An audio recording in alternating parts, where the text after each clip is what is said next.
and shepherded by administrators who cared. Vince and I started our careers at Springboro in 1963. We both spent the rest of our careers there.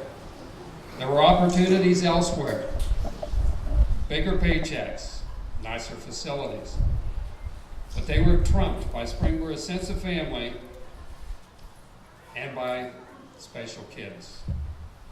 You may be thinking, we weren't that special. We set off fire alarms. We skipped school. We put snakes in a classroom.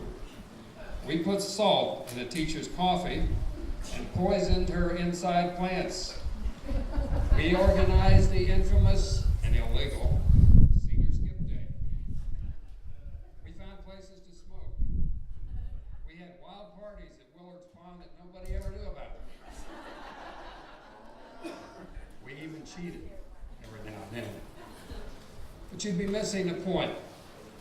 You also embodied school spirit. You supported each other. You participated in and excelled at music, athletics, academics, public speaking, art, writing, and myriad other activities. You filled the rosters of the school's clubs and organizations. You made Panther Pandemonium a unique, newsworthy experience. Those of you who attended the Warren County Career Center carried the school spirit over there and never forgot your home school. From the perspective of Facebook, I see that many of your qualities and strengths have continued to your adult lives. You share comments on positive memories, the K&W, band camp, snow sledding, favorite bus drivers. Each post or thread suggests that good things happened in your lives and that you treasure the recollections of it, even from a small town which had only 2 traffic lights and no activities for young people. You post pictures and comments from your adorable children, beautiful grandchildren, and your aging parents, harkening back to the family theme. When a Springboro alumnus or relative passes away, you rally around your school acquaintances with a flood of condolences. When one of you has a notable life success, others of you, many not even in the same class, compliment and respond with heartfelt congratulations. Friends across classes send birthday greetings to each other. When you sense injustice in contemporary school problems and incidents, you respond with appropriate posts of indignation, even though you may be in another far-flung location. Facebook aside, my experiences with you during 30 years was overwhelmingly positive, and I'm sure my colleagues would agree. You are special. The Springboro schools, even with some blemishes, are still special.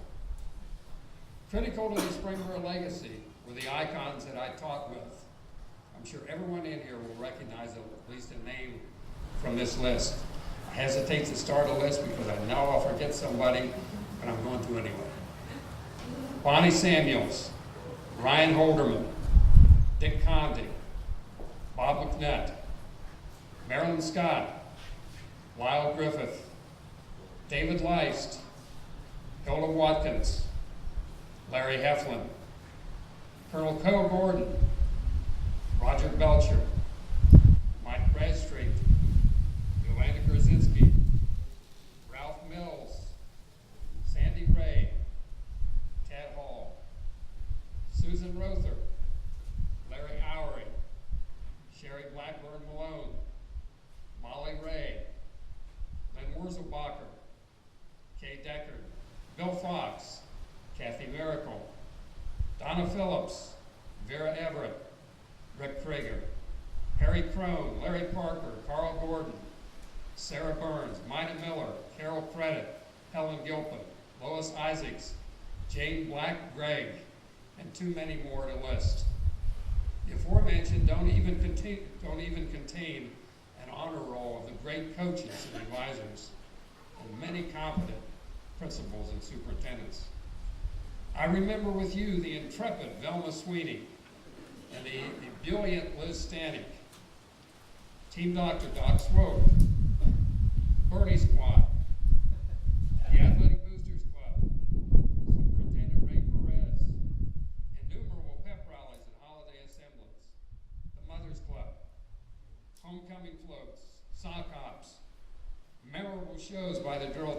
by the rifle juggling ROTC drill team, snow days, and the smoking tree.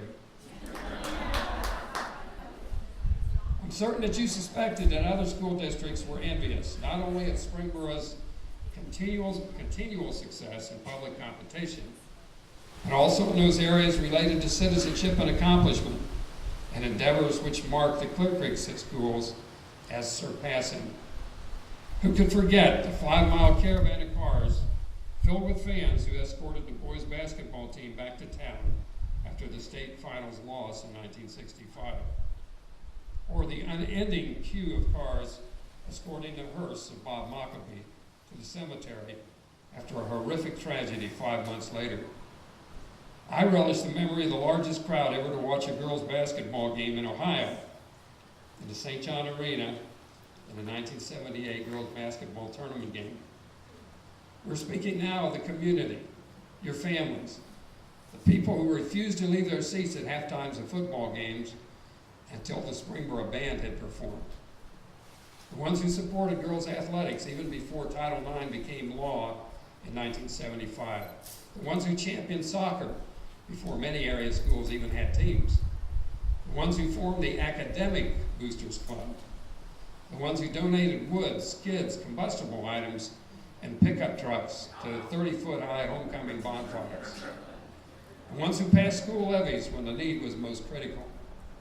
And the ones who volunteered to purchase and construct Wade Field, their bleachers, and the press box. When I decided to retire to pursue goals and dreams outside of education, I wondered if I were doing it too soon. There were still good kids in the schools. That brief reticence was followed by an epiphany. There will always be good kids in the Springboro schools. And so I retired in 1993, concluding a major, influential, and rewarding chapter in my life. My life has expanded exponentially in the succeeding years, but I will never forget 30 years of interaction with the greatest young people in the Western Hemisphere. Which brings up a personal note. I had over 3,000 of you in the classroom. I either coached or advised perhaps 1,000 more.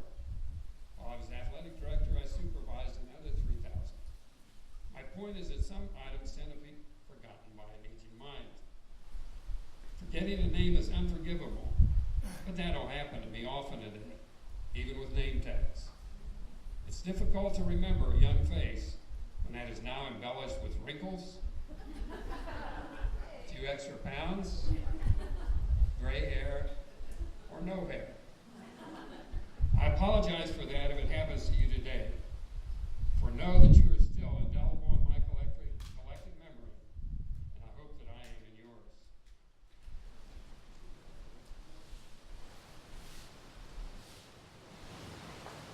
Continue to celebrate the entity that brought you here today.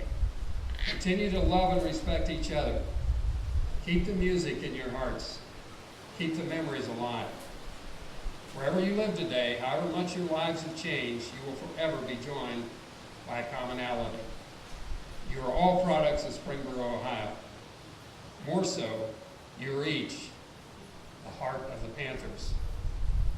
In conclusion, you had to know this was coming. I'm going to give you a test. First, I'd ask how many of you I had in the classroom. Put your hand up if I taught you in the classroom. Okay, that's enough to keep going here. I'm going to start something. I want you to say it with me. Whose woods these are, I think I know.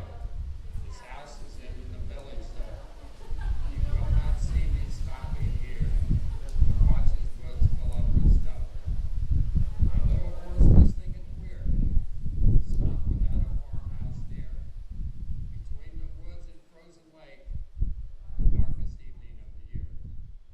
He gives his harness bells a shake to ask if there is some mistake. The only other sounds the sweep of easy wind and downy flake. The woods are lovely, dark and deep, but I have promises to keep. And miles to go before I sleep. Thank you, you all passed.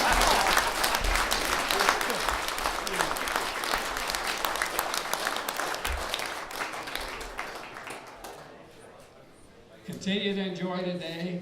A lot of work went into it, and it's a special day for special people. I love you guys. Yeah.